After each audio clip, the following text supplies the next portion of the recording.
Eternal's former manager once recalled the horror of working with the pop band who he described as bchy tyrants.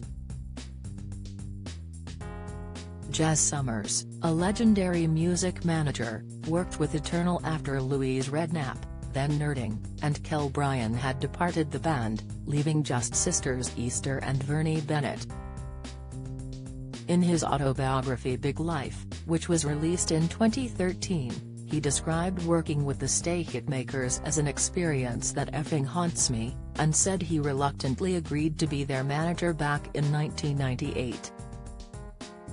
In an excerpt from his book, which was published on X, formerly known as Twitter, he recalled the sisters' ridiculous demands, including 2 separate Rolls-Royce limos so they didn't travel with each other, and hair extensions flown in from America. One row involved an assistant at their record label, who was assigned to help with the day-to-day life of the band. Jazz said Easter and Vernie had traveled to Los Angeles for a photo shoot, when Vernie decided to call her assistant in the middle of the night with an unreasonable demand.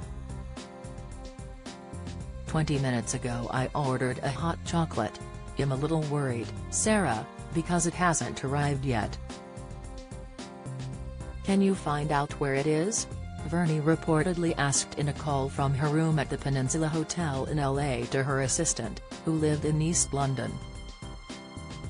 Describing Vernie's phone call as nonsense big-time behavior, he revealed the poor assistant was forced to go to her sister's house across London to place a long-distance international call to find out where Vernie's hot chocolate was.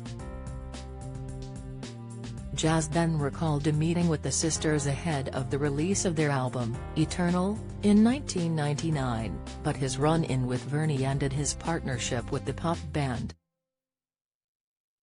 Discussing payment after his work with the sisters, Vernie allegedly told their manager that God was watching down on us, and they wouldn't be paying Jazz anything. "Because the songs on this album were written after our previous manager and before you started managing us. So, we won't be paying any management commission on these songs under any circumstances," she declared.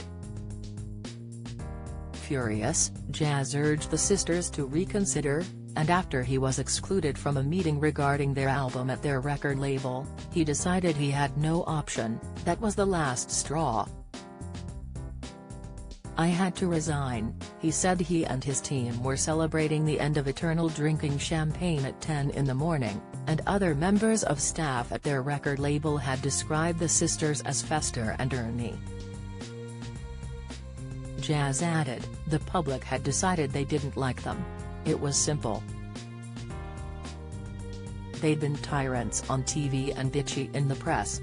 He then shared his resignation letter in his book, in which he heaped praise on lead singer Easter, but joked he would pray for her sister Vernie. "It is with great pleasure today I resign as manager of Eternal. Easter, you have a wonderful talent, please look after it. Vernie, I shall pray for you," Jazz quipped. Jazz was the founder of Big Life Management, and worked with hugely successful bands over the years including Wham!, The Verve, Snow Patrol, and Scissor Sisters. His artists sold more than 60 meters albums and 72 meters singles around the world, including more than 100 top 40 hits, and was described by many as the master of artist development. He passed away in 2015 at the age of 71, after a 2-year battle with lung cancer. Follow Mirror Celebs on Snapchat, Instagram, Twitter, Facebook, YouTube and Threads.